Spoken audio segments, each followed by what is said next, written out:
ବାବୁ ରୁହନ୍ତୁ ରୁହନ୍ତୁ, ଆପଣ ଏଠି ନାଁଟା ରେଜିଷ୍ଟ୍ରେସନ କରି ଯାଆନ୍ତୁ। ମୁଁ ତମ ସନ୍ତୁ ଶ୍ରୀଚନ୍ଦନ ବାବୁକୁ ଦେଖା କରିବାକୁ ଆସିଛି। ଆପଣ ଯାହାକୁ ବି ଦେଖା କରନ୍ତୁ, ଏଠି ନାଁଟା ରେଜିଷ୍ଟର କରି ଯାଆନ୍ତୁ। କ'ଣ? ମୁଁ ନାଁ ରେଜିଷ୍ଟ୍ରେସନ କରିବି? ଦେଖିବୁ ତ ବାବୁଙ୍କୁ ଏବେ ଫୋନ୍ କରିବି। ଏଇ ହଁ ଭାଇ କହ। ତ ସିକ୍ୟୁରିଟି କ'ଣ ମୋତେ କହୁଛି ରେଜିଷ୍ଟ୍ରେସନ କରି ଯିବା ପାଇଁ? ହଁ ରହ ମୁଁ ଯାଇ ପହଞ୍ଚେ। ଆସେ ଆସେ, ରହ ତତେ ଦେଖୁଛି। ଆରେ ତୋର ସାହସ କେମିତି ଦେଲା ମୋ ସାଙ୍ଗକୁ ଅଟକେଇବା ପାଇଁ? ତୁ ତ ସୀମା ଭିତରେ ରହ। ଯଦି ସେକେଣ୍ଡ ଟାଇମ୍ ଏମିତି ଥରେ ଭୁଲ ହୁଏ, ଚାକିରି କ'ଣ ଭୁଲିଯିବୁ।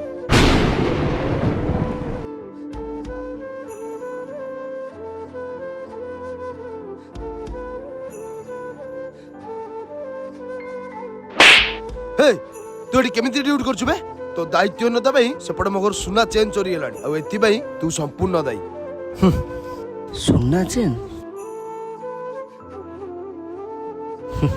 ମଣିଷ ଏଠି କରିବ ତ କରିବ କ'ଣ? ନା ଆମକୁ ଠିକ୍ ସେ କର୍ତ୍ତବ୍ୟ କରିବାକୁ ଦିଆହେଉଛି, ନା ଟିକେ ସମ୍ମାନ ମିଳୁଛି।